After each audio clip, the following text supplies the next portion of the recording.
വിവേകാനന്ദനെ സംബന്ധിച്ച് ഞാൻ വളരെ വിശദമായി ലേഖനം എഴുതിയിട്ടുണ്ട്. ഇത് കൂടാതെ വിവേകാനന്ദൻ എങ്ങനെയാണ് ഹിന്ദുത്വത്തിൻ്റെ സംവാഹകനും പതാകാവാഹകനുമായി മാറുന്നതെന്ന് വളരെ വിശദമായ എൻ്റെ പ്രസംഗമുണ്ട്. 1 മണിക്കൂർ നീണ്ടു നിൽക്കുന്ന പ്രഭാഷണമുണ്ട്.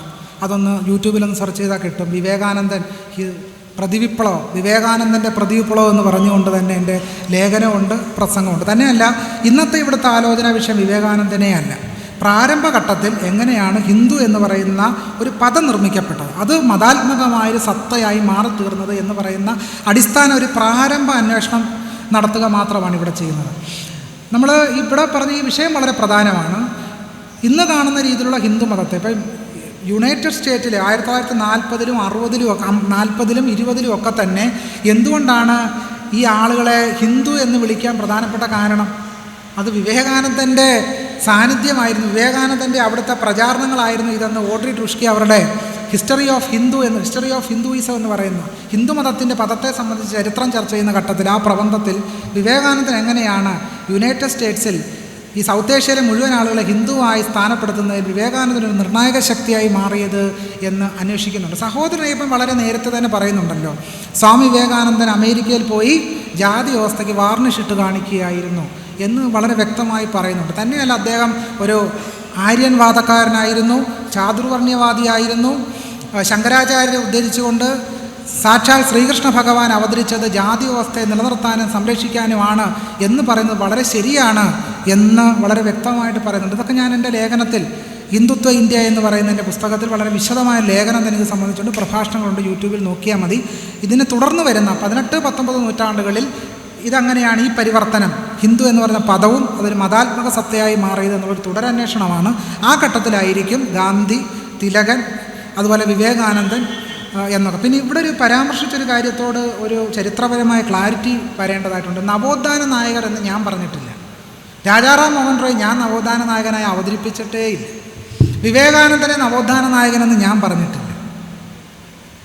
എന്താണ് നവോത്ഥാനം? ബംഗാളി ഭദ്രലോകിൻ്റെ ഇടയിൽ നടന്ന നവോത്ഥാനം എന്ന് പറയുന്ന ആശയം, കോട്ടാൻകോട്ട നവോത്ഥാനം എന്ന് പറയുന്ന ആശയം പൗരാണികവും വൈദികവുമായ മൂല്യബോധങ്ങളെ വീണ്ടും ഇന്ത്യയുടെ മണ്ണിൽ ഉറപ്പിക്കാനുള്ള ശ്രമങ്ങളാണ് യഥാർത്ഥത്തിൽ രാജാറാം മോഹൻ റോയുടെയും വിവേകാനന്ദൻ്റെയും ഒക്കെ നേതൃത്വത്തിൽ, ഭദ്രലോകിൻ്റെ നേതൃത്വത്തിൽ നടന്നത്. കേരളത്തിൽ നടന്ന സാമൂഹ്യ പരിഷ്കരണ പ്രക്രിയ, ജയരഘു ഒക്കെ വിളിക്കുന്ന രീതിയിൽ അറിവൊളി, ആ അറിവൊളി ഈ രീതിയിൽ പൗരാണിക സാഹിത്യങ്ങളിൽ നിന്ന്, വൈദിക സാഹിത്യത്തിൽ നിന്ന് ആശയം ഉൾക്കൊണ്ടുകൊണ്ട് സമൂഹത്തെ മാറ്റിമറിക്കുന്ന ഒരു ഘടന നിർമ്മിക്കുകയായിരുന്നില്ല. നാരായണ ഗുരുസ്വാമികളുടെ ആകട്ടെ, പൊയ്കയിൽ അപ്പച്ചൻ്റെ ആകട്ടെ, മഹാത്മാ അയ്യങ്കാളിയുടെ ആകട്ടെ, കണ്ടൻ കുമാരൻ്റെ ആകട്ടെ, പാമ്പാടി ജോൺ ജോസഫിൻ്റെ ആകട്ടെ, ഇവരുടെയൊക്കെ തന്നെ പ്രവർത്തനങ്ങൾ പുതിയൊരു ഘടന നിർമ്മിക്കുകയാണ് ചെയ്തത്. അത് വേദങ്ങളെയും ഇതിഹാസങ്ങളെയൊക്കെ തന്നെ തമസ്കരിച്ചുകൊണ്ട് അവയൊക്കെ തന്നെ സമ്പൂർണ്ണമായിട്ട് സാമൂഹ്യ നീതിക്കെതിരാണ് എന്ന് തിരിച്ചറിഞ്ഞുകൊണ്ട് ഡോക്ടർ ബി ആർ അംബേദ്കർ തന്നെ പറയുന്നുണ്ടല്ലോ, ഇന്ത്യക്കാർ രക്ഷപ്പെടണമെങ്കിൽ ഒരേ ഒരു വഴിയേ ഉള്ളൂ, അത് നമ്മളെ താങ്ങി നിർത്തുന്ന മൂല്യബോധം എന്ന് പറയുന്നത് വേദങ്ങളുടെയും ഇതിഹാസങ്ങളുടെയും മൂല്യബോധമാണ്. അതുകൊണ്ടാണ് ഈ ചിക്കൻ മന്തി കഴിക്കുന്ന കൃഷ്ണനെ കാണുമ്പോഴത്തേക്കും നമ്മുടെ വികാരങ്ങൾ പൊട്ടി ഒലിക്കുക. ഞാൻ ചോദിക്കുന്ന ഒരു ചോദ്യം, കൃഷി ആരംഭിക്കാത്തൊരു കാലത്ത് പിന്നെ എന്ത് തിന്നണമെന്നായി പറയുന്നത്? കൃഷി വ്യാപകമായി കൃഷിയില്ലാത്ത കാലത്ത് മൃഗങ്ങളെ വേട്ടയാടി ഭക്ഷിക്കുക വഴിയുള്ളൂ. ഋഗ്വേദത്തിൽ കൃഷ്ണനെ സംബന്ധിച്ച് പരാമർശമുണ്ട്. ഋഗ്വേദത്തിൽ ഇന്ദ്രന് ഏറ്റവും കൂടുതൽ ഇഷ്ടമുള്ള പദാർത്ഥം ആടായിരുന്നു. അപ്പോൾ കൃഷ്ണനെ എന്ത് തന്നെ തിന്നിട്ടുണ്ടാവും? ഇതൊക്കെ തന്നെ തിന്നിട്ടുണ്ടാവും, സംശയമില്ല. ഇപ്പം സീതയ്ക്ക് വളരെ പ്രേമത്തോടുകൂടി രാമൻ ഭക്ഷണം കൊടുക്കുന്ന രംഗം വാൽമീകി രാമായണത്തിൽ പറയുന്നുണ്ട്.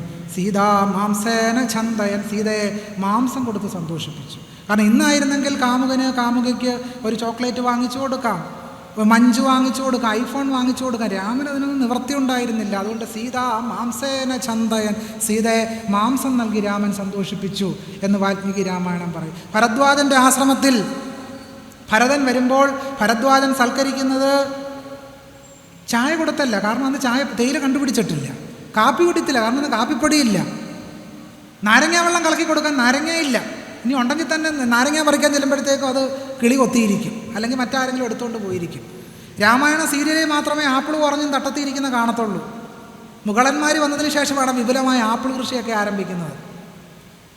ഞാനെപ്പോഴും സൂചിപ്പിക്കാറുള്ളത് പോലെ ഈ ശ്രീകൃഷ്ണ പരമ്പരയിൽ ചപ്പാത്തി തിന്നുന്ന കൃഷ്ണനെ കാണാം.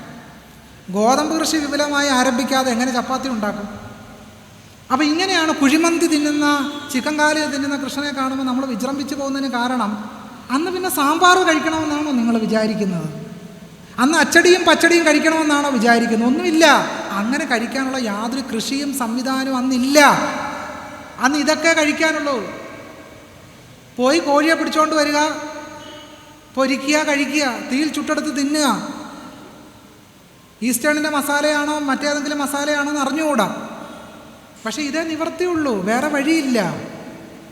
ഇവരെല്ലാം മാംസപ്രേമികളായിരുന്നു.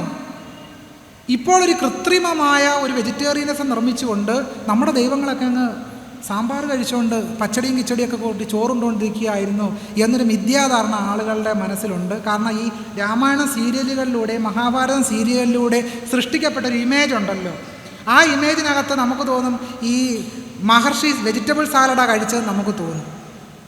നമ്മുടെ തോന്നലാണ്. നമ്മൾ വെജിറ്റബിൾ സാലഡ് കഴിക്കുന്നത് കാരണം നമുക്ക് തോന്നും മഹർഷിയും സാലഡ് കഴിക്കുന്നു.